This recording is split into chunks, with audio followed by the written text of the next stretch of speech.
रोटी Sunday को थोड़ी है।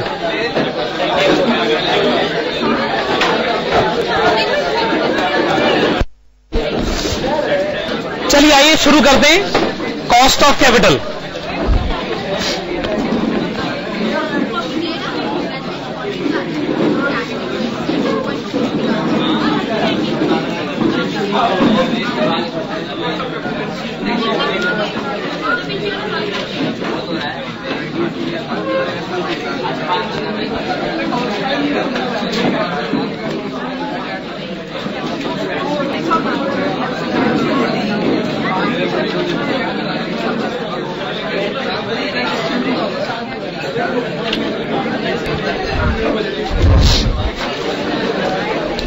ओके, चलिए आइए शुरू करते हैं meaning of cost of capital. Meaning of cost of capital.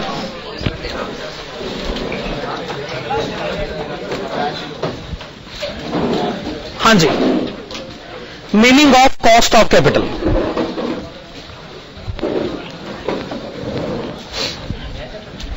Okay, शुरू किया जाए इसको। Meaning of cost of capital लिखिएगा, also known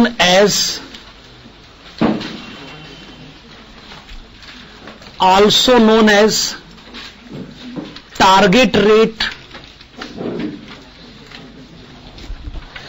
लिखिए also known as target rate और कट ऑफ रेट और hurdle rate.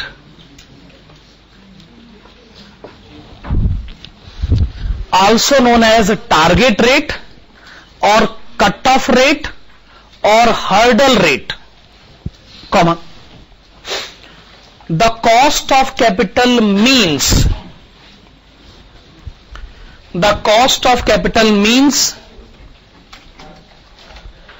the minimum cost of capital means the minimum desired earning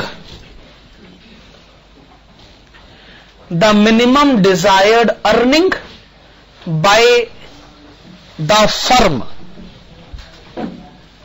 Cost of capital means the minimum desired earning by the firm in order to satisfy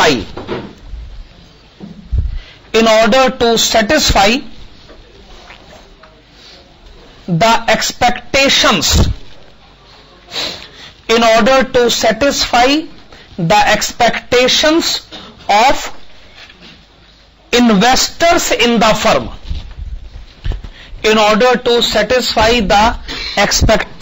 of investors in the firm. तो cost of capital का मतलब क्या है? कम से कम कितना कमाया जाए ताकि उन लोगों को खुश किया जा सके जिन्होंने हमारे बिजनेस में पैसे लगा रखे। देखिए, ज्यादा से ज्यादा कमाने की तो कोई लिमिट नहीं होती, लेकिन जिंदा रहने के लिए कम से कम कितना कमाना है, इस मुद्दे पर तो बात कर सकते हैं। अब कुछ ऐसा सोचिए, मान लीजिए एक ऐसी कंपनी है जिसमें 100 रुपए का कैपिटल लगा हुआ है, या यूं कहें 100% कैपिटल लगा हुआ है। हो सकता है आपने कैपिटल का एक हिस्सा इक्विटी शेयर होल्डर से मांगा, एक हिस्सा डिवेंचर होल्डर से और एक हिस्सा प्रेफरेंस शेयर होल्डर से। Quite possible. Equity share holder से हो सकता है आपने 50 रुपए मांगे हो या 50%। डिवेंचर होल्डर से आपने 20 रुपए मांगे हो, प्रेफरेंस शेयर होल्डर से आपने 30 रुपए मांगे हो। तो आपने टोटल कैपिटल को ऐसे अरेंज कर रखा। इक्विटी शेयर होल्डर ने कहा जी मैंने आपको जो 50 रुपए दे रखे हैं ना, ध्यान से सुने, मैंने आपको जो 50 रुपए दे रखे, तो आप मेरी मिनिमम एक्सपेक्टेशन तो पूरी करोगे ना। मिनिमम एक्सपेक्टेशन मेरी है 20%। मैंने आपको रुपए दे, बदले में मुझे 20% रिटर्न चाहिए। डिबेंचर होल्डर ने कहा कि मेरी एक्सपेक्टेशन है 10%। प्रेफरेंस शेयर होल्डर ने कहा मेरी एक्सपेक्टेशन है 12%। अब सवाल यह है कि इनकी एक्सपेक्टेशन पूरा करने की जिम्मेदारी किसकी है? कंपनी की। तो कंपनी कम से कम कितना कमाए ताकि इनकी उम्मीदों पर खरा उतरा जा सके, वो है जी कॉस्ट ऑफ कैपिटल। अब 50 रुपए इक्विटी शेयर होल्डर से मांगे, वो बदले में 20% चाहता है, यानी 10 रुपए चाहता है। 20 रुपए डिवेंचर होल्डर ने दिए, वो 10% चाहता है, यानी 2 रुपए चाहता है। 2 रुपए बनते हैं ना। प्रेफरेंस शेयर होल्डर ने 30 रुपए दिए, उसको चाहिए 12%, यानी 3 रुपए 60 पैसे। इन तीनों का टोटल बताइए, 15 रुपए 60 पैसे। तो हमने कंपनी को कहा कि देखो ये जो तुमने 100 रुपए का कैपिटल इकट्ठा कर रखा है, आप इन 100 रुपए की मदद से बिजनेस करो। ऑफ कोर्स कैपिटल की मदद से बिजनेस किया जाता है, और कैपिटल की मदद से कम 15 रुपए 60 पैसे कमाने ही पड़ेंगे। 15 रुपए 60 पैसे कमाओगे और उसको ऐसे बांटोगे तो जिन भी लोगों ने आपको पैसा दे रखा है वो सब खुश हो जाएंगे। और अगर वो खुश हो गए तो आप प्रॉस्पर करोगे, सर्वाइव भी करोगे। और अगर आपने इनकी मिनिमम एक्सपेक्टेशन पूरी नहीं करी तो आपके सर्वाइवल पर क्वेश्चन मार्क लग जाएगा, ज्यादा देर आप सर्वाइव नहीं कर पाओगे। अच्छा, हम ये नहीं कह रहे कि आप 15 रुपए 60 पैसे कमाओ, हम ऐसा कह सकते हैं? हम कह रहे हैं कि कम से कम 15 रुपए 60 पैसे तो कमाओगे ना। कमाने को आप 50 रुपए कमाइए, 70 रुपए कमाइए, आपको कौन रोक रहा है? मैक्सिमम आप कितना कमा सकते हैं ये आपके ऊपर डिपेंड करता है, पर आपको कम से कम इतना तो कमाना ही पड़ेगा। एक बात याद रखिए, एक्चुअल अर्निंग ज्यादा से ज्यादा होनी चाहिए और मिनिमम अर्निंग फॉर सर्वाइवल कम से कम होना चाहिए। अगर एक आदमी ये कहे कि जी मैं महीने के लाख रुपए कमाता हूं पर घर का खर्चा तो 15,000 में चल जाता है, तो मैं बचाता कितना हूं? 85,000। कहता जी अब ना कमाई 1,20,000 रुपए हो गई। हमने कहा बहुत अच्छी बात है। कहता अच्छा घर का खर्चा जो है ना अब वो सिर्फ 10,000 है।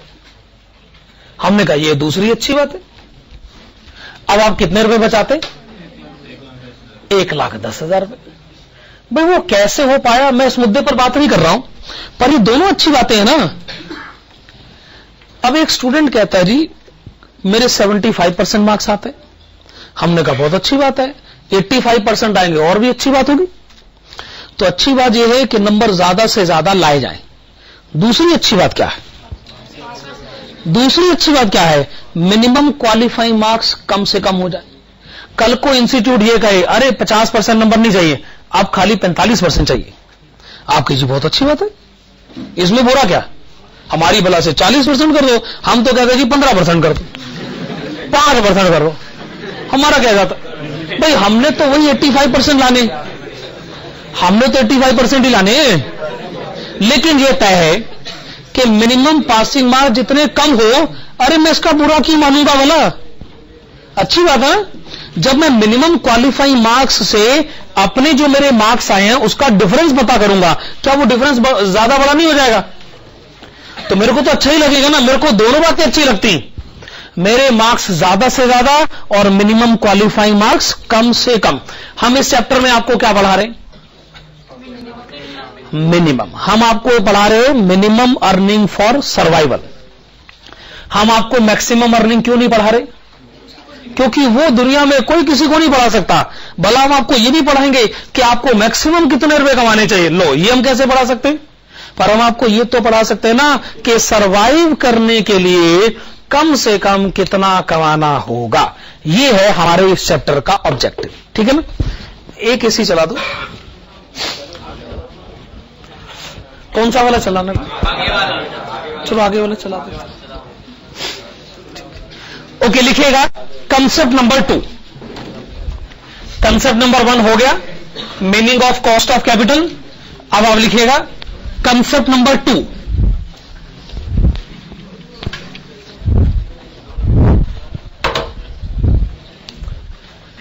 कंसेप्ट नंबर 2 लिखिएगा कॉस्ट ऑफ डेप्ट कैपिटल।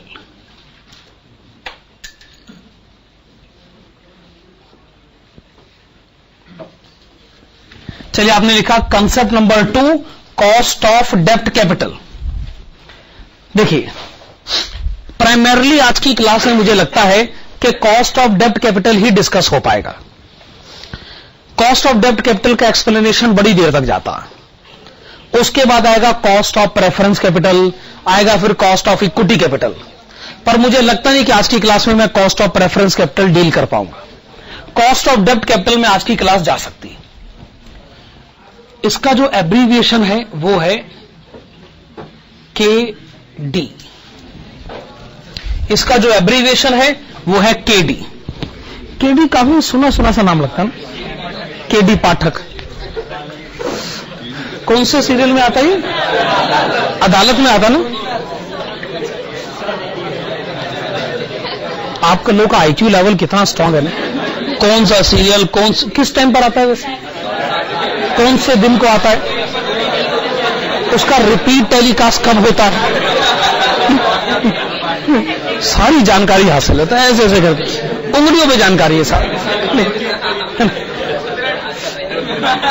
चलिए लिखिएगा कंसेप्ट नंबर 2 कॉस्ट ऑफ डेब्ट कैपिटल KD। इसमें लिखिएगा सिचुएशन नंबर 1।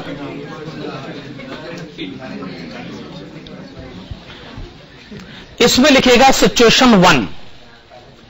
सिचुएशन 1 के ब्रैकेट्स में लिखेगा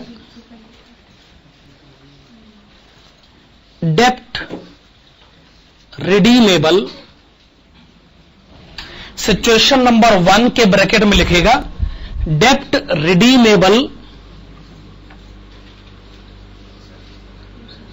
इन लंप सम। डेप्ट redeemable in lump sum after fixed period. क्या लिखा आपने? डेप्ट redeemable in lump sum after fixed period.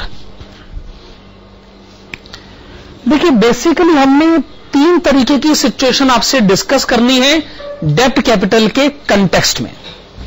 पहली सिचुएशन का नाम क्या है? डेप्ट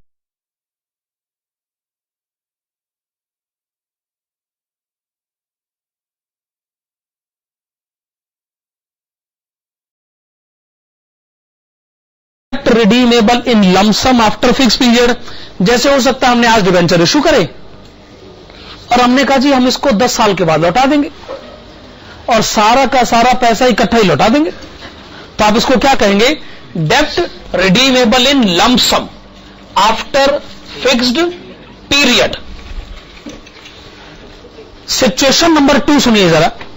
सिचुएशन नंबर 2 का मतलब है, जो भी हम बाद में डिस्कस करेंगे, ऐसा डेप्ट जो इंस्टॉलमेंट में रिडीम किया जाएगा। जैसे मैंने किसी से लोन लिया, मैं उसको 5 इक्वल एनुअल इंस्टॉलमेंट में अगर रिडीम करूं तो मैं उसे कहूंगा सिचुएशन नंबर 2, यानी डेप्ट रिडीमेबल इन इंस्टॉलमेंट। एक सिचुएशन नंबर 3 है।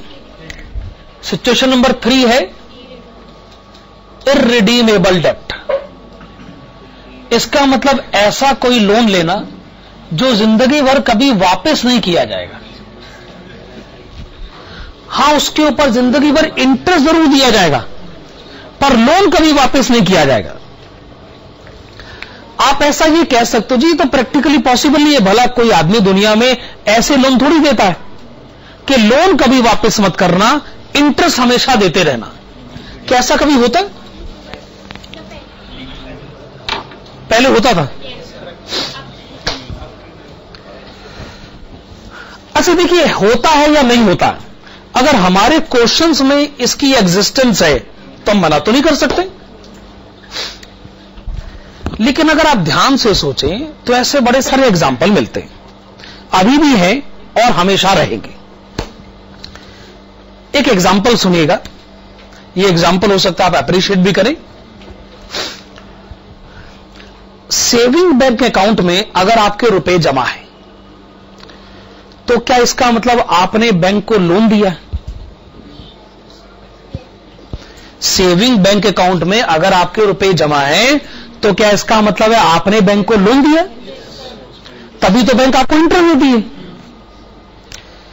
ये बड़ा खास किस्म का लोन है। ये नॉर्मली ऐसा होता है कि लोन देने का मतलब लोन लेने वाले से पूछना भी पड़ता है, हाँ भी लोन चाहिए कि नहीं चाहिए, पर बैंक वाले कहते हैं अब हमसे बार बार मत पूछा करो, बस अब रुपए जमा कराने आ जाओ, हमारी तरफ से रजामंदी है हमेशा के लिए, बार बार मत पूछना हमसे, जब मर्जी आओ रुपए जमा कराओ, हम आपको ओपन इन्विटेशन दे रहे हैं, हम लोन लेने के लिए हमेशा तैयार बैठे। कभी बैंक से फोन करके पूछा तो नहीं जाता ना कि आज मैं पैसे जमा कराने आना चाहता हूं, आज मैं आपको लोन देना चाहता हूं, क्या आप तैयार हैं? ऐसा कहीं नहीं होता है। बैंक कहता है जी हम हमेशा तैयार है, ये फोन दोबारा मत करना, बस बार बार फोन मत क्या करो भाई। हाँ सुनिए, तो मैं ये कह रहा था, आपने सेविंग अकाउंट में रुपए जमा कराए, ये आपकी तरफ से बैंक को दिया गया लोन है, यानी मैं डेब्ट के बारे में बात कर रहा हूं। अच्छा, क्या आप ये भी जानते हैं कि सेविंग अकाउंट में एक मिनिमम डिपॉजिट रखना होता है 1000 रुपए, नॉर्मली 1000 रुपए। क्या मिनिमम डिपॉजिट का पैसा आप कभी बैंक से निकाल सकते? नहीं निकाल सकते, अनलेस आप अकाउंट क्लोज करें तो। लेकिन ये तो बड़ा एक्सेप्शनल केस हुआ, इक्का दुक्का केस में ऐसा होता होगा। क्या मैं ऐसा कह सकता हूं कि सेविंग अकाउंट में जो मिनिमम डिपॉजिट का पैसा है वो है बैंक को दिया गया वो लोन जो आप बैंक से कभी वापस नहीं मांगेंगे? क्या मैं सही कह रहा हूं? क्या मैं ये साबित करने में कामयाब हुआ हूं कि इररिडीमेबल डेब्ट होता है? क्योंकि आप ये पैसे वापस नहीं मांगोगे। एक रफ एस्टीमेट के अनुसार इंडिया में जो सेविंग अकाउंट होल्डर्स हैं वो 10 करोड़ तो होंगे ही, मेरे ख्याल से इससे ज्यादा भी हो सकते। 10 करोड़ सेविंग अकाउंट होल्डर हो सकते हैं, और हर एक अकाउंट होल्डर का बैंक में कम से कम कितना रुपया पड़ा हुआ है? कम से कम 1000। तो 3 जीरो और ऐड कर दे,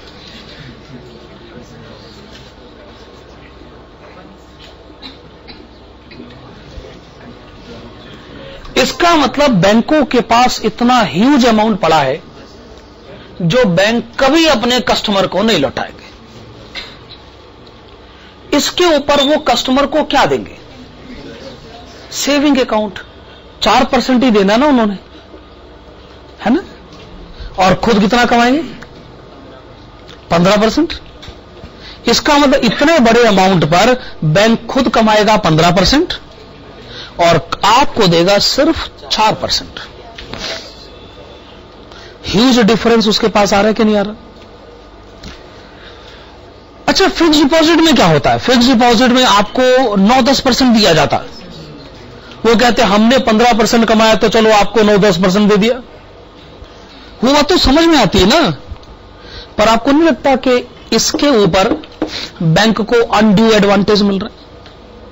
क्योंकि इतने अमाउंट पर बैंक तो 4% ही दे रहा है पर खुद तो 15% कमा रहा है। ये एक तरीके से फिक्स डिपॉजिट नहीं है। क्या आपको नहीं लगता सेविंग अकाउंट का मिनिमम डिपॉजिट को फिक्स डिपॉजिट माना जाना चाहिए? और सेविंग अकाउंट के मिनिमम डिपॉजिट पर सेविंग अकाउंट का रेट ऑफ इंटरेस्ट नहीं, फिक्स डिपॉजिट का रेट ऑफ इंटरेस्ट दिया जाना चाहिए। पर बैंक ऐसा नहीं करते। वो ऐसा क्यों करेंगे भला? अच्छा खासा एडवांटेज उनके हाथ में है। वो कहते हैं पब्लिक को मालूम है नहीं, जबरदस्ती हम पब्लिक को बता दें ये एडवांटेज है, अपने पास इसको संभाल के रखो और इसके ऊपर ना कभी दोबारा डिस्कशन मत करना। अच्छा नहीं लगता भाई, बैंक वाले बुरा मानेंगे, क्योंकि 4% देके उनका गुजारा चल रहा है, तो फिर इसके बारे में वो क्यों बात करेंगे वाला। लेकिन मेरे ख्याल से मैं अपने मकसद में कामयाब हुआ। मैंने आपको यह साबित करके दे दिया है कि हां, इररिडीमेबल डेप्ट नाम की सिचुएशन एग्जिस्ट करती है। ओके, सिचुएशन नंबर 1 क्या है? डेप्ट redeemable in lump sum after fixed period. इसमें लिखेगा मेथड 1। सिचुएशन 1 में मेथड 1 लिखेगा, according to this method, according to this method, comma, KD यानी कॉस्ट ऑफ डेप्ट may be computed, KD may be computed with the help of, KD may be computed with the help of following shortcut formula. KD may be computed with the help of following shortcut formula.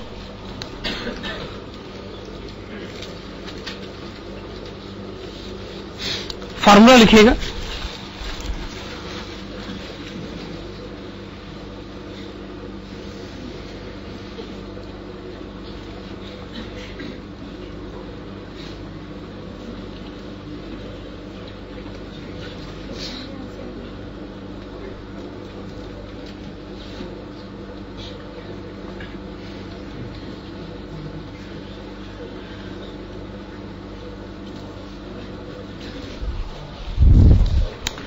हाँ, तो abbreviations इसमें use करी जा रही और इस chapter में abbreviations use होंगी। तो हम इनके फुल फॉर्म लिख लें।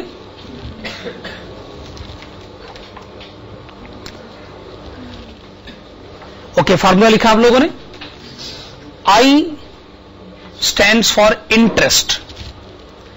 I यानी इंटरेस्ट, लोन है तो हम इंटरेस्ट के बारे में बात करेंगे।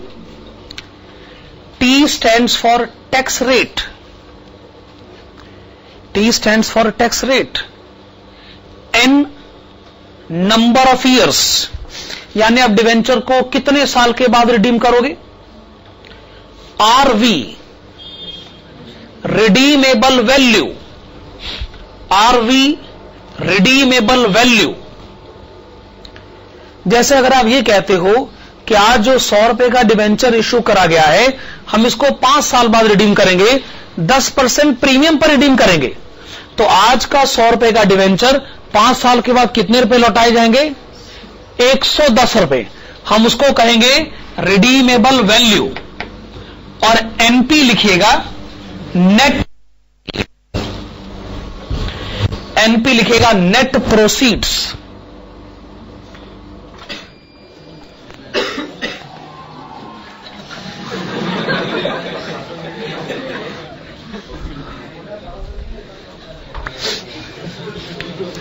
वो सारा इधर आ जाए।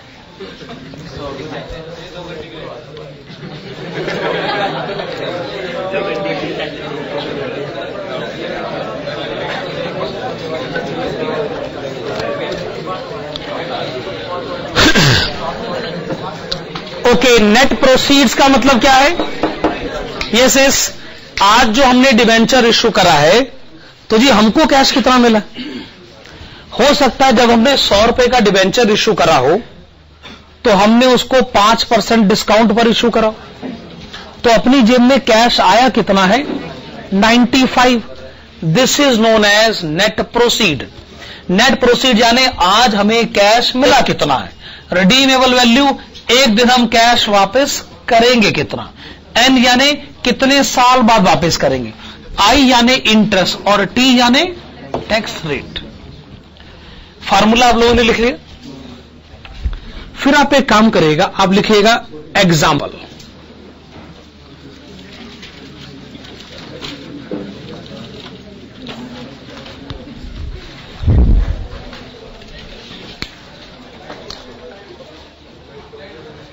एग्जाम्पल में लिखिएगा,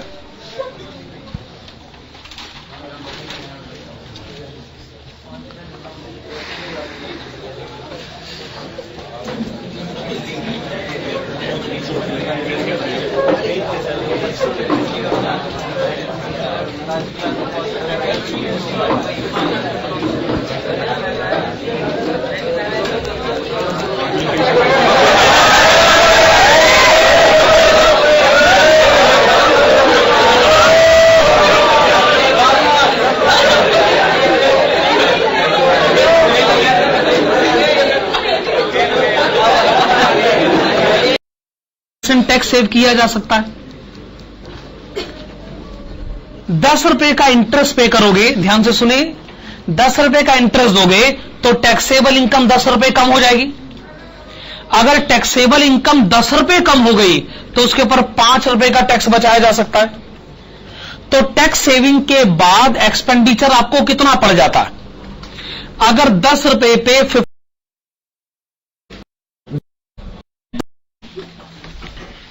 compute cost of dept,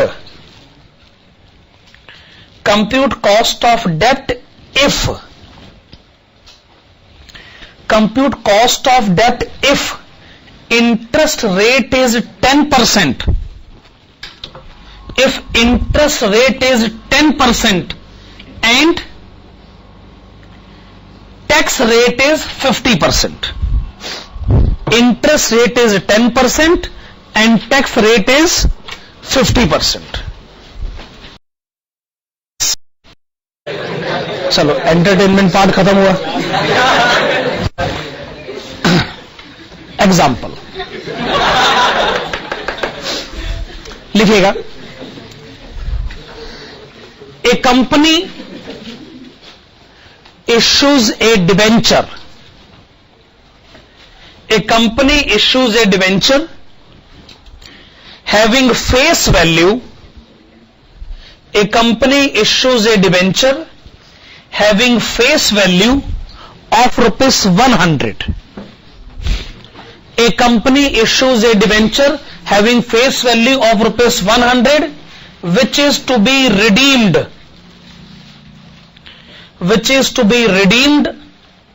after 5 years, which is to be redeemed after 5 years at 10% premium, which is to be redeemed after 5 years at 10% premium. आगे लिखिएगा, compute cost of debt, compute cost of debt if, compute cost of debt if interest rate is 10%, if interest rate is 10% and tax rate is 50%. Interest rate is 10% and tax rate is 50%. अब ये example आपके सामने है और हमें कहा गया कि हम कॉस्ट ऑफ डेप्ट कैलकुलेट करें, तो आप इसका आंसर दीजिए और आप कॉस्ट ऑफ डेप्ट में इस फार्मूले को पहले लिखिए। आप इस फार्मूले को लिखिए,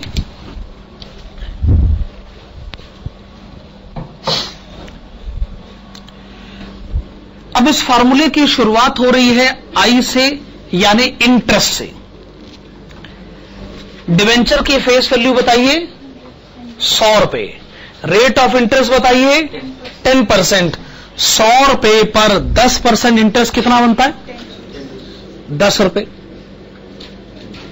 आप लिखिए ₹10।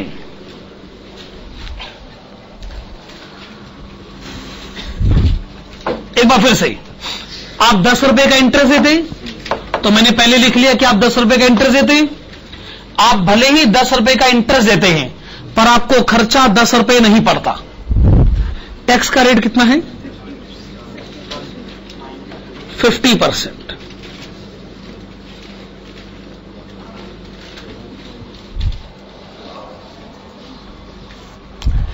देखिए, ₹1 के इंटरेस्ट पर 50% टैक्स सेव किया जा सकता है। ₹10 का इंटरेस्ट पे करोगे, ध्यान से सुने, ₹10 का इंटरेस्ट दोगे तो टैक्सेबल इनकम ₹10 कम हो जाएगी। अगर टैक्सेबल इनकम ₹10 कम हो गई तो उसके ऊपर ₹5 का टैक्स बचाया जा सकता है। तो टैक्स सेविंग के बाद एक्सपेंडिचर आपको कितना पड़ जाता है? अगर ₹10 पे 50% टैक्स सेव किया जाए, अगर आप ये कैलकुलेशन करोगे तो आंसर कितना आएगा? ₹5। तो आप ये कहना चाहते हैं कि भले ही हम ₹10 का इंटरेस्ट देते हैं पर हम उसके ऊपर ₹5 का टैक्स बचाते हैं, इफेक्टिवली हमको कॉस्ट पड़ जाती है ₹5। ओके, प्लस हम इसको रिडीम कितने साल के बाद करेंगे? 5 साल के बाद। रिडीमेबल वैल्यू बताएं? ₹110। आज हमें रुपए मिले कितने हैं? ₹100।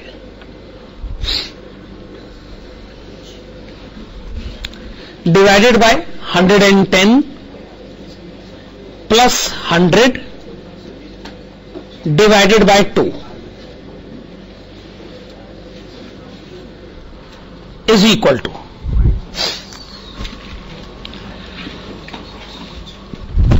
अच्छा पहले आप इसको सॉल्व करिए। ये आया ₹5, ये आया ₹2 divided by 105, this is equal to 7 divided by 105, 0.067 approximately. वैसे था कितना पॉइंट? चलो ऐसा ज्यादा, इसके ऊपर ज्यादा नहीं सोचते, 0.067 लिख के खत्म करते। अगर इसको परसेंटेज में कहना हो तो 6.7% अप्रोक्सीमेटली। आंसर तो आ गया, लेकिन कुछ बातें डिस्कस करनी जरूरी है। यहां तक बात हमको समझ में आ गई कि इंटरेस्ट हम ₹10 देते हैं लेकिन आधा टैक्स बचता है, इफेक्टिवली हमारा खर्चा है ₹5, पर ये ₹2 क्या है? अगर एक आदमी ने आज आपको ₹100 दिए, अगर आप उसे ₹110 लौटाओगे तो क्या आपको ₹10 का लॉस नहीं हो रहा? पर ये ₹10 का लॉस 5 सालों में बटना भी तो चाहिए, क्योंकि आप उसे 5 साल के बाद ही लौटाओगे ना। तो बताइए लॉस पर ईयर कितना? ₹2। तो ₹7 क्या है? अल्टीमेटली जो कॉस्ट आपको पड़ गई, ₹10 का इंटरेस्ट देंगे, आधा टैक्स बचाएंगे, और आज के ₹100 को चूंकि एक बार ₹110 पे लौटाना है तो पर ईयर लॉस हो गया ₹2। तो क्या मैं ये कह सकता हूं अल्टीमेटली आपको एक्सपेंडिचर बियर करना पड़ेगा ₹7? क्या एक्सप्लेनेशन वैलिड है? अब है डिनोमिनेटर ₹105। अगर कोई आपको ₹100 दे इस शर्त पर कि आपको कभी 110 लौटाने हैं, तो क्या इसका मतलब यह है कि आप उस आदमी के ऑन एन एवरेज ₹105 इस्तेमाल करते? क्या ये मेरी स्टेटमेंट आपको समझ में आ रही? अगर कोई आदमी आपको ₹100 दे, आप उसे कभी 110 लौटाओगे, तो क्या इसका मतलब यह है कि आप उसके ₹105 इस्तेमाल करते? अगर आप इस पर हां नहीं कहोगे तो इसका मतलब कंसेप्ट समझ में नहीं आया। जबकि असल में मैं ये कह रहा हूं कि आप एक आदमी के ऑन एन एवरेज ₹105 इस्तेमाल करते और उस पर आपको खर्चा हर साल ₹7 सहन करना पड़ता है। तो किसी के ₹105 इस्तेमाल करके ₹7 का खर्चा सहन करना पड़ता है, यानी खर्चा है 6.7%। पर बात समझ में नहीं आ रही है, हम किसी आदमी के ₹105 कहां इस्तेमाल कर रहे हैं? उसने तो हमें ₹100 दिए थे, माना हम उसे 110 लौटाएंगे, पर इससे यह कैसे साबित होता है कि हम उसके ₹105 इस्तेमाल करते हैं? दोबारा बताइए।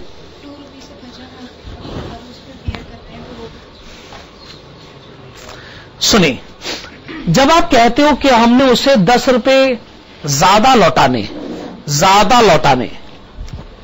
तो आप इसका इंतजाम कैसे करोगे?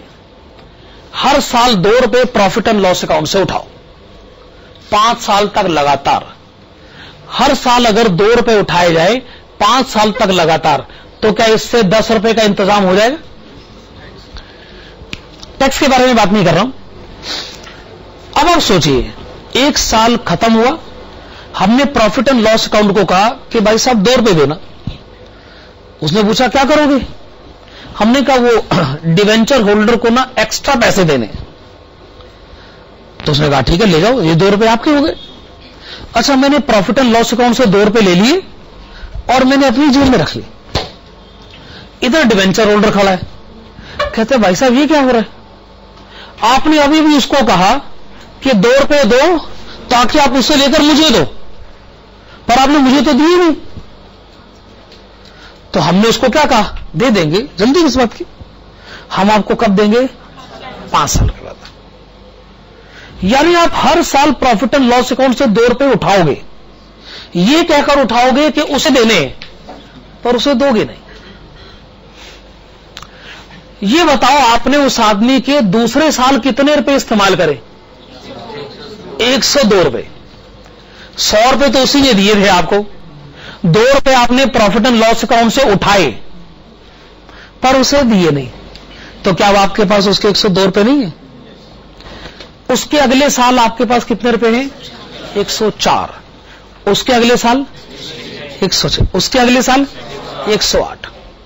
तो आप इस आदमी के कितने रुपए इस्तेमाल करते हैं? कहिए पहले साल 100 रुपए, दूसरे साल 102, 104, 106, 108 और एकदम आखिर में लौटाओगे 110। पर हमने कहा देखो जी, हम आपसे एक साल का हिसाब नहीं ले रहे, इतनी लंबी चौड़ी कहानी मत सुनाओ, एक आंसर दो, आप इस आदमी के कितने रुपए इस्तेमाल करते हैं? हमने कहा ठीक है भाई, अब अगर एवरेज ही आपको सुनना है तो फिर आप एवरेज सुन लो, 105 रुपए। यानी आधा समय ऐसा होता है 105 से ज्यादा इस्तेमाल होते हैं और आधा समय ऐसा होता है 105 से कम इस्तेमाल होते हैं। इसे कम से कम एक एवरेज फिगर तो माना जा सकता है। तो हम एक आदमी के ऑन एन एवरेज 105 रुपए इस्तेमाल करते हैं, हमें हर साल खर्चा 7 रुपए पड़ जाता है, तो खर्चा परसेंटेज में कहें तो 6.7%। ये है मेथड 1, यानी कॉस्ट ऑफ डेब्ट कैलकुलेट करने का शॉर्टकट फार्मूला। लिखेगा method 2।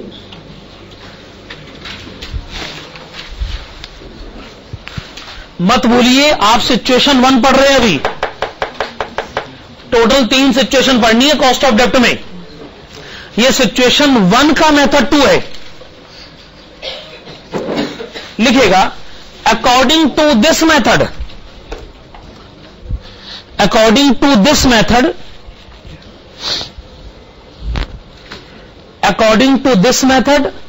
cost of debt may be computed.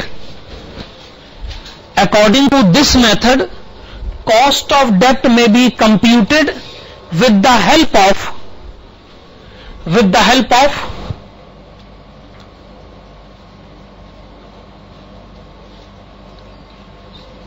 interpolation technique. With the help of interpolation technique, with the help of interpolation technique, which is similar to the concept of, which is similar to the concept of IRR, which is similar to the concept of IRR. ठीक बात है, पर इतनी आसानी से तो ठीक बात मैं नहीं कहूंगा। अच्छा, अभी अभी हमने ये एक एग्जांपल सॉल्व किया शॉर्टकट फार्मूले से। क्या इसी सिचुएशन को अब हम मेथड 2 के हिसाब से सॉल्व करके बताएं? लिखिएगा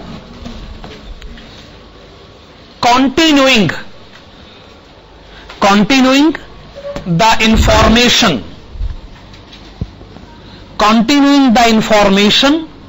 given in previous example. Continuing the information given in previous example. comma, let us compute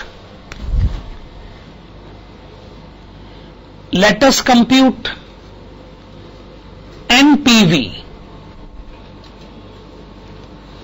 Let us compute NPV at rate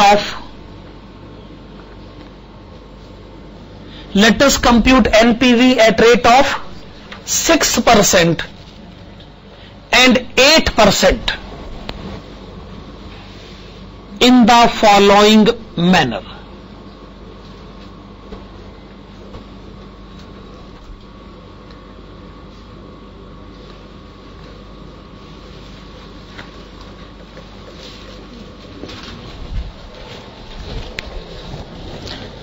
लेकिन 6% और 8% ही क्यों? हमने अभी अभी शॉर्टकट फार्मूले से बताया तो है कि आंसर 6.7% है, तो हमने सोचा एक 6% ले लेते हैं, एक 8% ले लेते। ठीक सोचा ना हमने। इस पर आप ये कह सकते हैं अगर शॉर्टकट फार्मूले से आंसर कैलकुलेट कर ही लिया है तो फिर दोबारा इस मेथड को लगाने की क्या जरूरत है? क्या हम पहले शॉर्टकट फार्मूले से आंसर कैलकुलेट करेंगे फिर ये फार्मूला लगाएंगे? तो फिर इतनी मेहनत कौन करेगा भाई? आपकी ये दलील आईआरआर के कंसेप्ट का अपमान है। आईआरआर ये पढ़ा के थक गया कि भाई साहब हमने कब कहा कि हमें अपनी पसंद के 2 रेट चाहिए। हम बार बार एक बार जोर देकर कहते रहे भाई कोई भी 2 रेट उठा लो। आईआरआर का फार्मूला सफिशिएंट है किन्हीं भी 2 रेट्स को डील करने के लिए। तो जब कोई भी 2 रेट मैं उठा सकता हूं और अगर मैंने 6 और 8% के रेट ले लिए तो मुझे नहीं लगता कि इसके ऊपर कोई हाय तौबा मचाने की जरूरत है। तो इसलिए ये कोई सवाल ही नहीं है।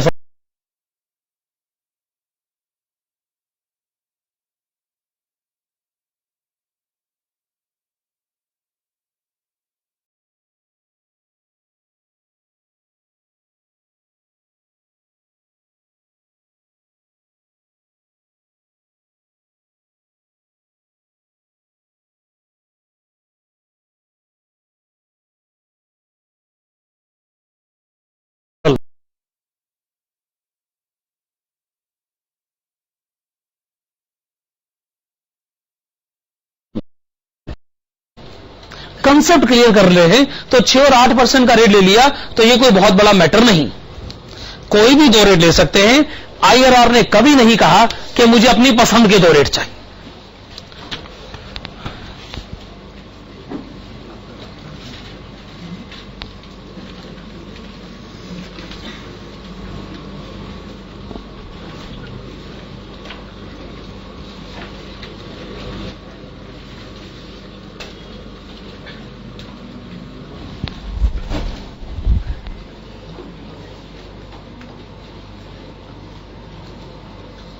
चलिए आपने लिखा ईयर 1 2 3 4 5 6% के प्रेजेंट वैल्यू फैक्टर बताएंगे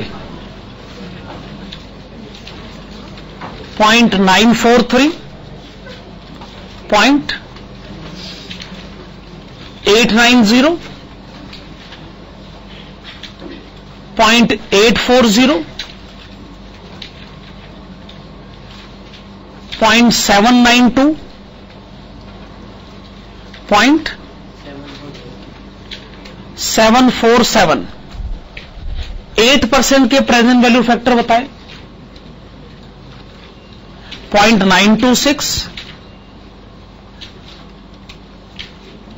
0.857 0.794 0.735 और लास्ट में 0.681 0.681। तो ये कोई मुश्किल काम तो नहीं था हमारे लिए। चलिए आइए अब हम कैश आउटफ्लोज के बारे में बात करें।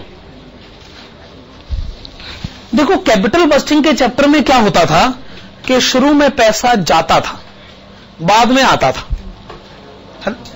लेकिन अब तो आपने डिवेंचर इशू कर दिया, तो डिवेंचर इशू करोगे तो शुरू में पैसा आएगा और बाद में पैसा जाएगा। इसका मतलब पैसे के आने और जाने के पैटर्न में फर्क आ गया ना।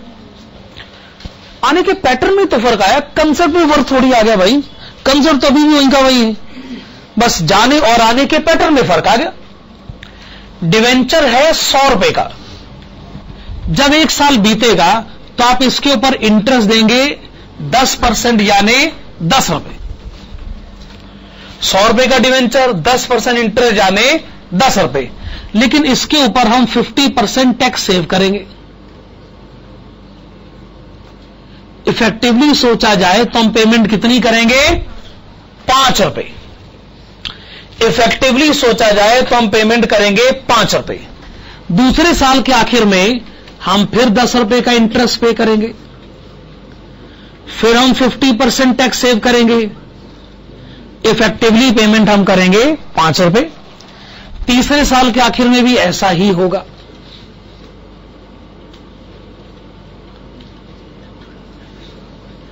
चौथे साल के आखिर में भी ऐसा ही होगा।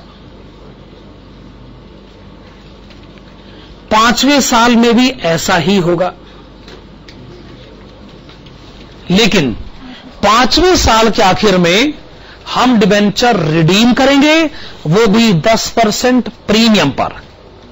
डिबेंचर तो हमने 100 रुपए का इश्यू किया था, 5वें साल के आखिर में हम कितने रुपए लौटाएंगे? 110 रुपए।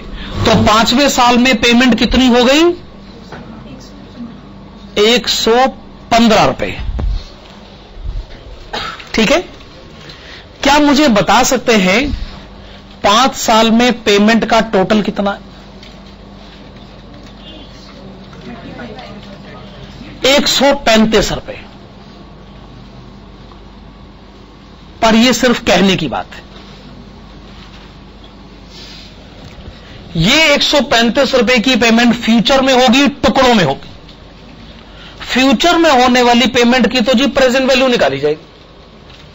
तो आप क्या करिए, ये जो कैश आउटफ्लोज है ना, हर एक को उसके प्रेजेंट वैल्यू फैक्टर से मल्टीप्लाई करके आप मुझे टोटल बताइए। तो 6% के रेट पर आपने बताया 103.23 और 8% के रेट पर बताइए 94.875। ठीक है। इसका मतलब हम ये मानने को तैयार ही नहीं है कि हम पेमेंट 135 करते हैं। हम कहते हैं जी पेमेंट होती है 6% के रेट पर 103.23 और 8% के रेट पर 94.875। ठीक है। अच्छा, नेक्स्ट लाइन में लिखिएगा इनिशियल कैश इनफ्लो।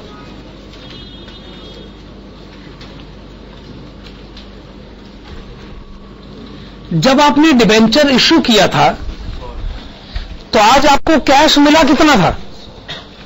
जब आपने डिबेंचर इश्यू किया था तो आज आपको कैश मिला कितना था? 100 रुपए।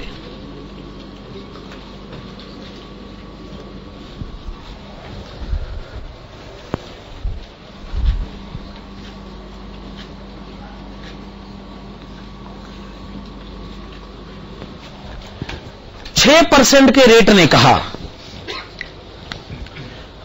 आएंगे 100 रुपए, जाएंगे 103 रुपए 23 पैसे, यानी आने और जाने का अमाउंट इक्वल नहीं। हमने 6% कहा, तुम IRR हो ही नहीं सकते, क्योंकि IRR तो उसे कहते हैं जहां जाने और आने का पैसा इक्वल होता है, तभी तो वहां NPV 0 आ जाता है। हमने 6% कहा कि तुम IRR नहीं हो, क्योंकि अगर मैं इनफ्लो में से आउटफ्लो माइनस करता हूं, NPV यानी इनफ्लो माइनस आउटफ्लो, तो आंसर आ जाएगा -3.23। Inflow minus outflow. हमने 6% कहा कि तुम IRR नहीं हो,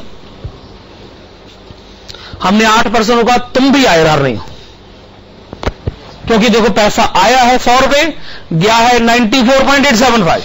चलो इनफ्लो में से आउटफ्लो माइनस करो, 5. तो IRR ना 6% है ना 8% है, कहां है आई एरर? इन दोनों के बीच में। एक आंसर नेगेटिव, दूसरा पॉजिटिव है।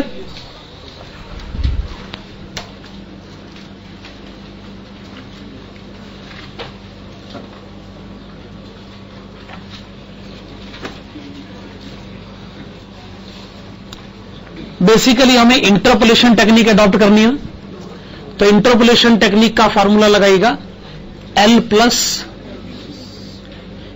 NPV at L divided bye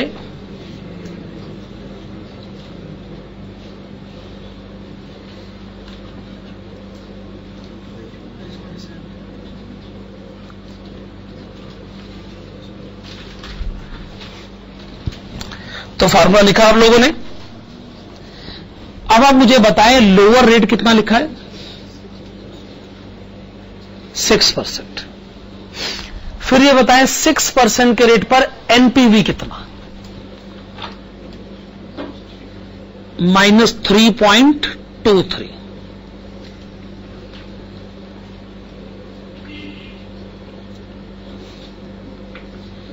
इसमें से आप माइनस करें हायर रेट का एनपीवी 5.125।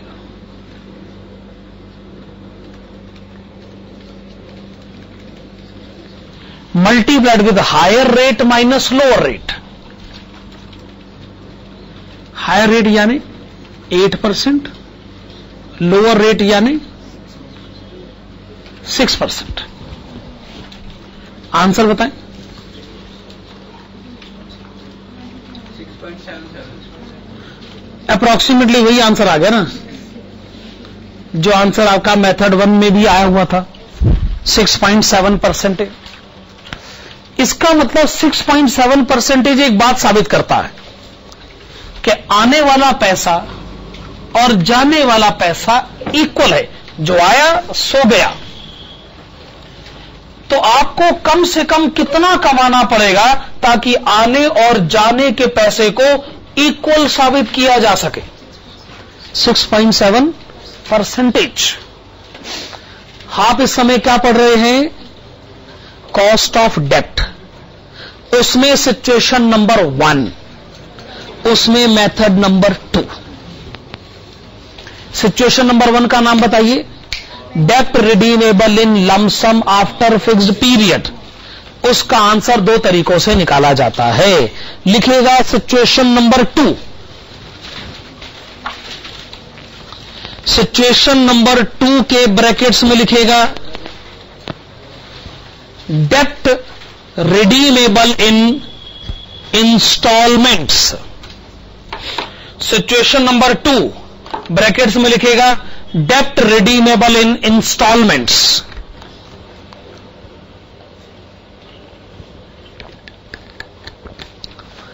ओके, इसके आगे लिखेगा in this situation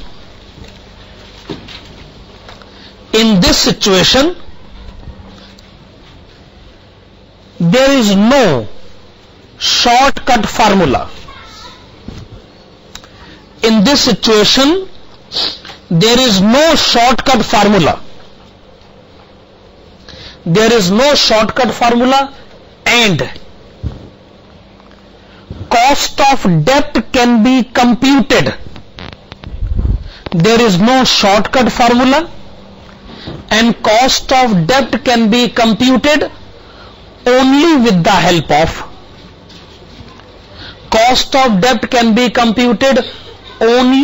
help of interpolation technique.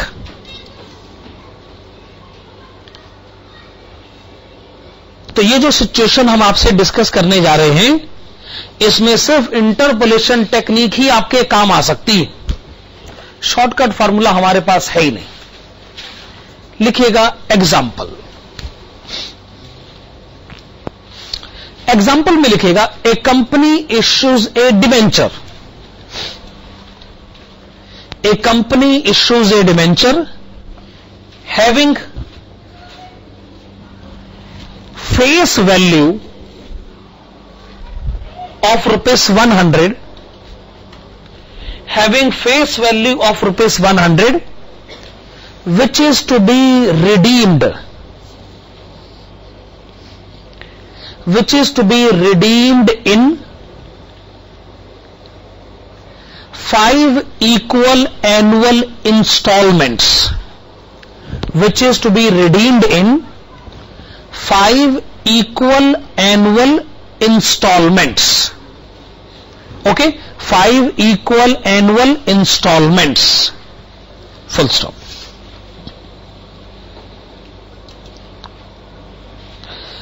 Calculate cost of debt if, calculate cost of debt if interest rate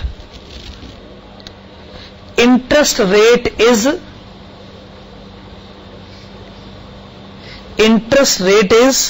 10% and tax rate is 50%. हाँ जी, तो मैं आपको बता चुका हूं कि सिर्फ इंटरपोलेशन टेक्निक ही आपके काम आएगी. आंसर लिखना शुरू करें. Let us compute NPV. Let us compute NPV at rate of 6% and 8%. At rate of 6% and 8% in the following manner. अब मैंने 6 और 8% ले लिया. मैं कोई भी तो रेट ले सकता हूं, तो मैं 6 और 8% भी ले सकता हूं. ये तो कोई मैटर ही नहीं है ना असल में. तो आप बनाइएगा परफॉर्मा फिर से.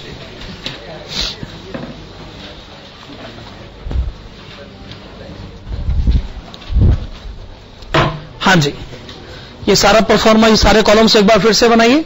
Year cash outflow, present value eight rate of 6% and present value eight rate of 8%.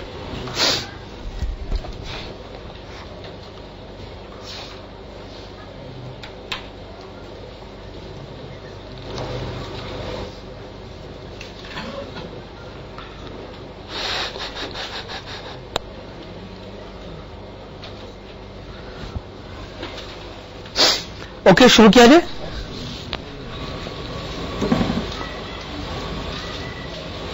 तो हमारे एग्जाम्पल के हिसाब से हमने 100 रुपए का डिवेंचर इशू किया. हम इसे 5 सालों में इंस्टॉलमेंट में रिडीम करेंगे और हमें हर साल इंटरेस्ट भी देना है 10% के रेट पर. पहले साल में मैं ये कहूंगा कि 100 रुपए का डिवेंचर 10% इंटरेस्ट हो गया 10 रुपए पर 50% हम टैक्स सेव करेंगे. 50% हम टैक्स सेव करेंगे तो पेमेंट कितनी हो गई? 5 रुपए. और हम 20 रुपए का डिवेंचर रिडीम करेंगे. टोटल पेमेंट हो गई 25 रुपए. क्योंकि हमने डिवेंचर को भी 5 इंस्टॉलमेंट में रिडीम करना है, 5 इंस्टॉलमेंट में पैसे देने, यानी हर साल 20 रुपए देने. आप ऐसा कह लीजिए, ठीक है ना. दूसरे साल डिवेंचर कितने का है? 80 रुपए का, क्योंकि 20 रुपए का डिवेंचर तो वापस हो गया.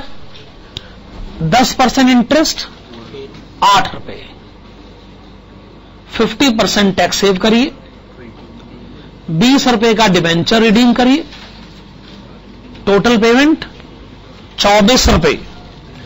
अब डिवेंचर की कीमत है 60 रुपए. 10% इंटरेस्ट 6 रुपए. 50% टैक्स सेव करिए. 20 रुपए का डिवेंचर रिडीम करिए. टोटल पेमेंट 23 रुपए. डिवेंचर रह गया 40 रुपए का. 10% इंटरेस्ट 4 रुपए. 50% टैक्स सेव करिए. 20 रुपए का डिवेंचर रिडीम करिए. पेमेंट 22 रुपए. डिवेंचर रह गया 20 रुपए का. 10% इंटरेस्ट 2 रुपए. आधा टैक्स सेव करिए. 20 रुपए का डिवेंचर रीपे करिए. पेमेंट 21 रुपए. आप बताएंगे 5 साल में टोटल पेमेंट आप कितनी करेंगे? 115 रुपए. पर आप जानते हैं ये बात सिर्फ कहने के लिए, ये तो एब्सोल्यूट आंसर है। आइए फ्यूचर पेमेंट का 6% पे प्रेजेंट वैल्यू कैलकुलेट करें। 97.366, 92.451। तो 6 और 8% को दोनों को हमने कहा कि तुम दोनों IRR नहीं। अब 100 रुपए आएंगे और जाएंगे 97.366, तो ये IRR कैसे हो सकता? चलो एनपीवी कैलकुलेट करते हैं। मेरा मतलब है इनफ्लो में से आउटफ्लो माइनस करें, इनफ्लो में से आउटफ्लो माइनस करें। 2.634 पॉजिटिव, इनफ्लो में से आउटफ्लो माइनस करें 5.54, सॉरी 7.549, 7.549। तो ये आपने एनपीवी कैलकुलेट करा 6% पर और 8% के रेट पर। चलिए केडी कैलकुलेट करिएगा, इंटरपोलेशन टेक्निक लगाइए, इंटरपोलेशन टेक्निक लगाइए।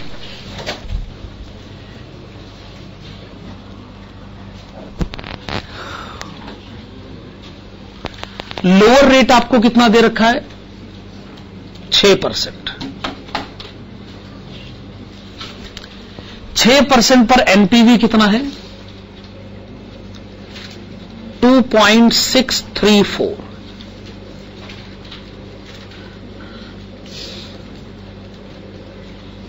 हायर रेट का एनपीवी इसमें से माइनस करें, हायर रेट का एनपीवी है 7.549।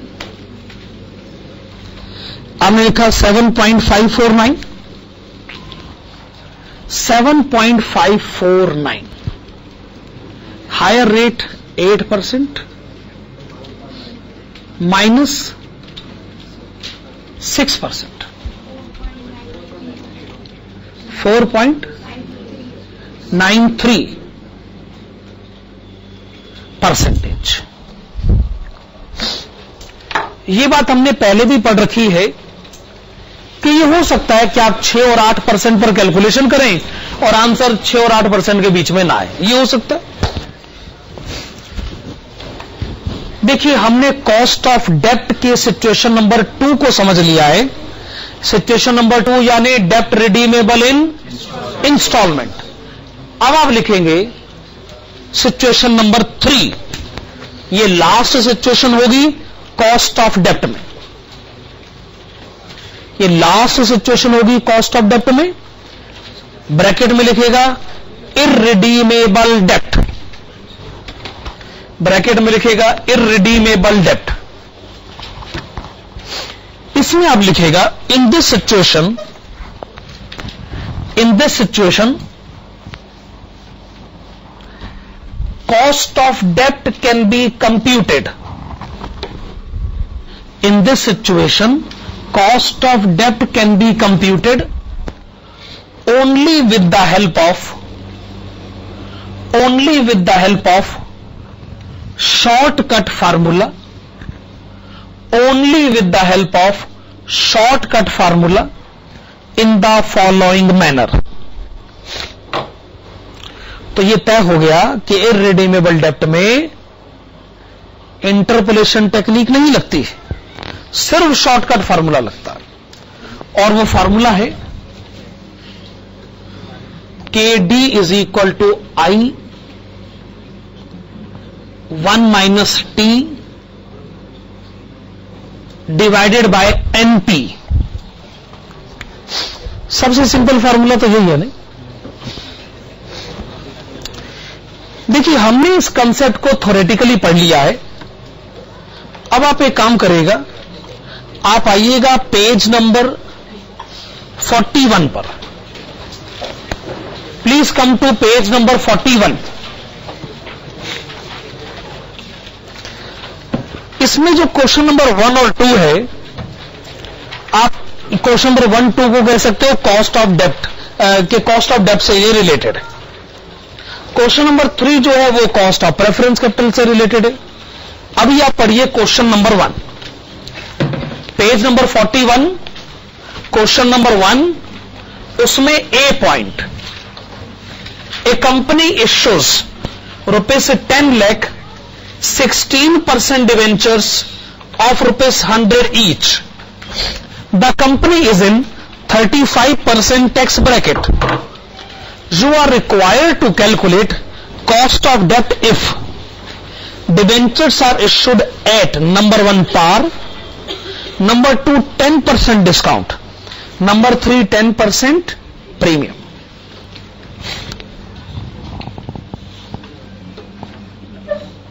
तो आप कुछ ऐसे आंसर लिखेगा, interest is equal to 16% of ₹100 is equal to ₹60। अगर 100 रुपए का डिवेंचर है, उस पर 16% इंटरेस्ट दिया जाए तो इंटरेस्ट तो फिर 16 रुपए ही हुआ ना। क्या आप ये बात जानते हैं कि इंटरेस्ट हमेशा फेस वैल्यू पर दिया जाता है, भले ही डिवेंचर डिस्काउंट पर इश्यू हो या प्रीमियम पर इश्यू हो। अच्छा, टैक्स रेट कितना है? 35% को मैं लिख सकता हूं 0.35। इसमें नंबर 1, अभी हम ए पॉइंट का आंसर दे रहे हैं, उसमें नंबर 1 क्या है?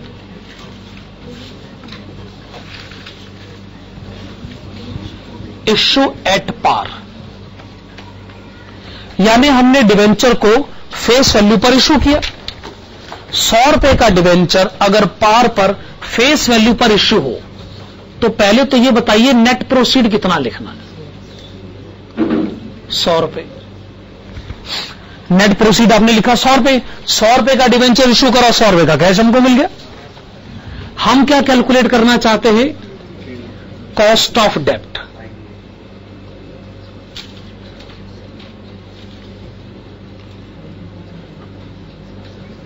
तो आप फार्मूला लिखेगा I1 - T divided by NP।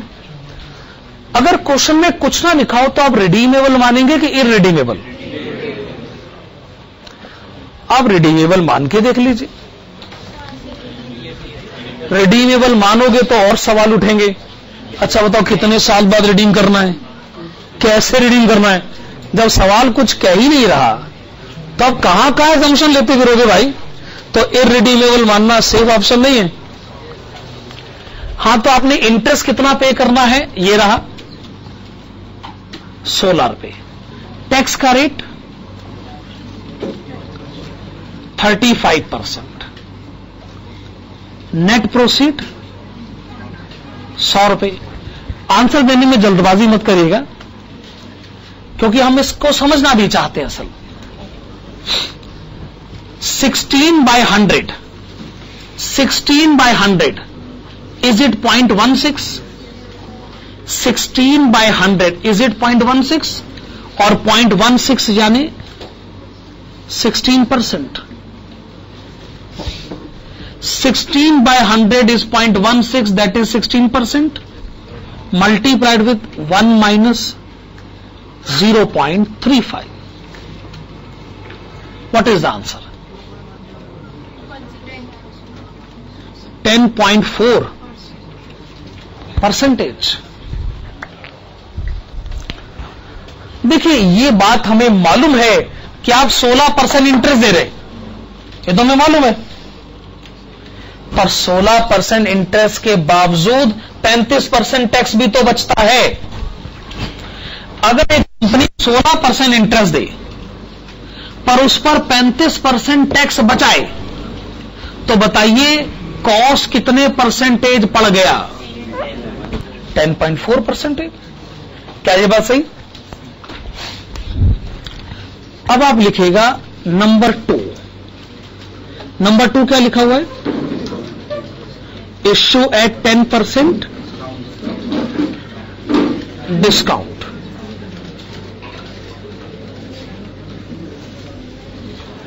अगर डिवेंचर को 10% डिस्काउंट पर इश्यू किया जाए तो पहले तो आप मुझे बताइए कि नेट प्रोसीड कितना लिखना है? ₹90, 90 रुपए। फिर आप लिखिएगा K D is equal to I 1 minus T divided by NP is equal to 16 1 minus 0.35 divided by 90। मैं फिर कहूंगा, आंसर देने की कोई जल्दबाजी नहीं। डिबेंचर होल्डर ने आपको 90 रुपए दिए, आप हर साल 16 रुपए का इंटरेस्ट देंगे। ये कौन से मैथमेटिक्स में कैलकुलेट हुआ है कि ये आंसर 16% है? हमें तो समझ ही नहीं आता। एक आदमी अगर मुझे 90 रुपए दे, मैं उसको 16 रुपए का इंटरेस्ट दूं, क्या ये 16% होता? तो आप बताइए 16 रुपए 90 रुपए का कितना परसेंटेज होता है?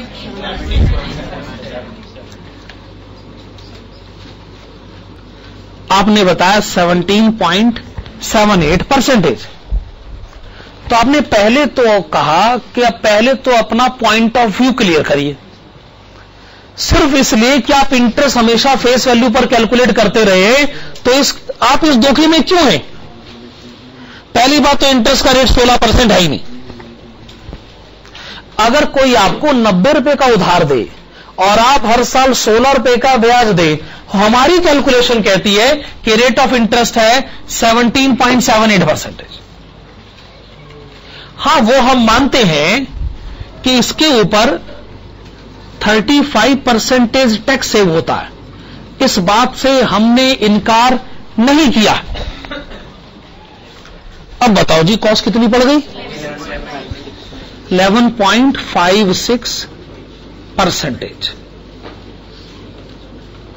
भाई आखिरकार हमारे पॉइंट ऑफ व्यू है ना, मैथमेटिकली हम एक बात कहने की कोशिश कर रहे हैं।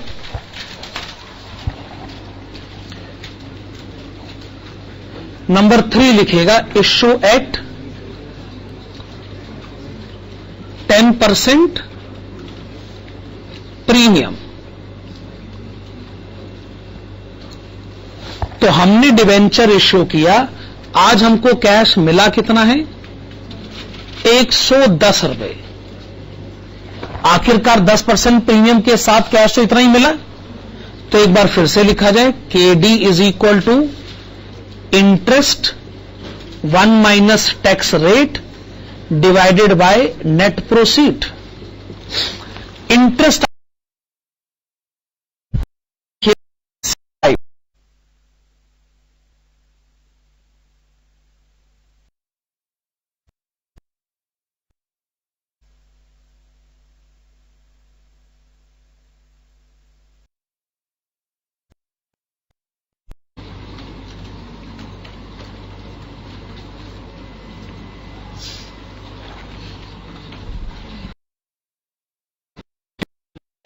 ₹12,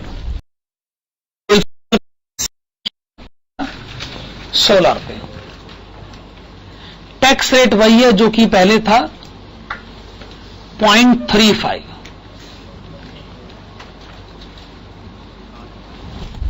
क्वेश्चन इंटरेस्ट और टैक्स रेट में बदलाव नहीं कर रहा, सिर्फ ये कह रहा है कि आपने डिबेंचर इश्यू करा है पार पर आपने जब डिबेंचर इश्यू करा तो आपने 2% की ब्रोकरेज दिए। इसका मतलब आपकी जेब में 100 रुपए पहुंचे ही नहीं। 2% ब्रोकरेज देने के कारण आपकी जेब में कितने रुपए पहुंचे?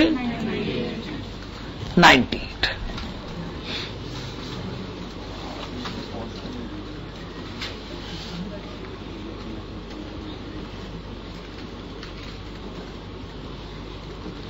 इंटरेस्ट लिखिए 16, टैक्स रेट लिखिए 35%, नेट प्रोसीड्स लिखिए 98।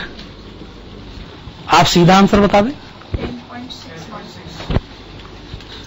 मेरे ख्याल से आपका आंसर आ रहा है 0.1061 जिसको कि आप लिखना चाहेंगे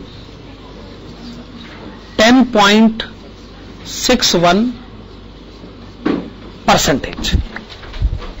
ठीक है, आपने जब इसको सॉल्व किया तो आ गया 0.1061, जिसको आपने लिख लिया 10.61%।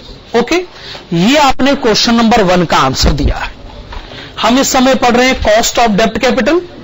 कॉस्ट ऑफ डेब्ट कैपिटल का जो दूसरा प्रैक्टिकल क्वेश्चन है वो है क्वेश्चन नंबर 2। आइए कॉस्ट ऑफ डेब्ट कैपिटल के दूसरे प्रैक्टिकल क्वेश्चन की तरफ बढ़ते हैं। Calculate cost of capital in following cases. आप केस 1 और केस 2 की डिटेल्स को पढ़ें और नीचे लिखा हुआ है note both companies are paying income tax at rate of 50%। आइए पहले केस 1 पढ़ते हैं। X limited issues 12% debentures of face value of ₹100 and realises ₹95 पर debenture. The debenture are redeemable after 10 years at 10% premium. तो आप पहले लिखेगा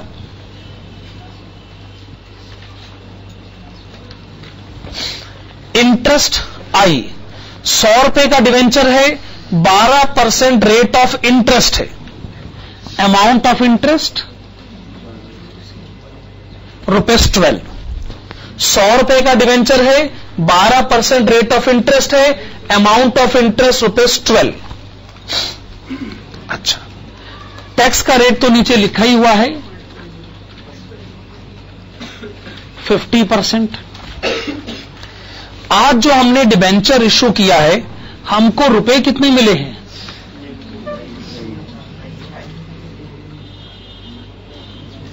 ₹95। हम इसे 10 साल के बाद रिडीम करेंगे। n = 10। जब हम रिडीम करेंगे तो हम कितने रुपए वापस लौटाएंगे?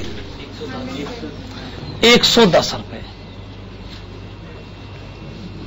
ये सारी बातें आपने लिख ली। चलिए केडी कैलकुलेट करने का शॉर्टकट फार्मूला लिखेगा।